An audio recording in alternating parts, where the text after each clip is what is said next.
الحمد لله الذي هدانا لهذا وما كنا لنهتدي لولا أن هدانا الله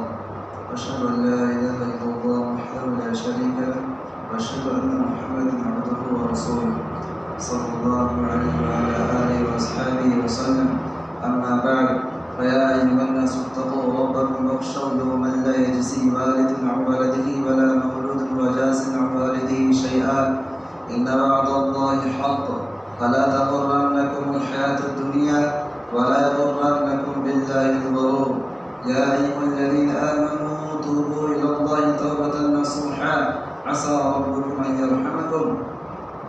إن الله يغفر الذنوب جميعا إنه هو الغفور الرحيم. إنه تعالى جواد كريم ملك بر رؤوف رحيم.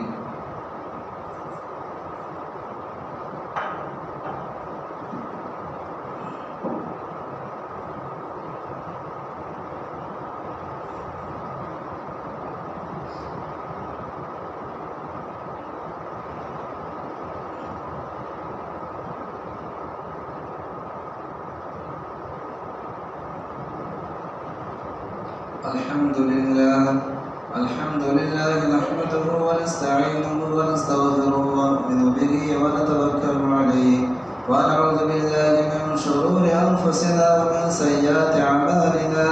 من يهده الله فلا مضل له ومن يضلله فلا هادي له، ونشهد أن لا إله إلا الله وحده لا شريك له، ونشهد أن محمدا عبده ورسوله صلى الله تعالى على خير خلق محمد وعلى آله وأصحابه وسلم، وصلى الله على خير خلق محمد وآله وأصحابه وسلم، خصوصا على أول الصحابة وأفضل بالتحقيق أمير المؤمنين أبي بكر الصديق رضي الله تعالى عنه، وعلى أربع الأحباب أمير المؤمنين عمر بن الخطاب رضي الله تعالى عنه، وعلى كمال الحياء والإيمان أمير المؤمنين عثمان بن عفان رضي الله تعالى عنه، وعلى أسد الله الغالب أمير المؤمنين علي بن أبي طالب رضي الله تعالى عنه، وعلى الإمامين الهمامين السعيدين الشهيدين أمير المؤمنين أبي محمد الحسن وأبي عبد الله الحسين رضي الله تعالى عنهما، وعلى أمهما سيدة النساء فاطمة الزهراء رضي الله تعالى عنها، وعلى عميه الشريفين بين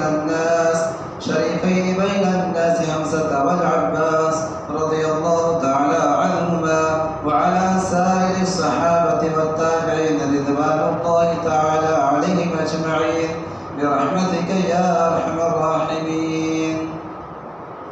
اللهم اغفر لجميع المؤمنين والمؤمنات والمسلمين والمسلمات والأحياء منهم والأموات إنك مجيب الدعوات. اللهم انصر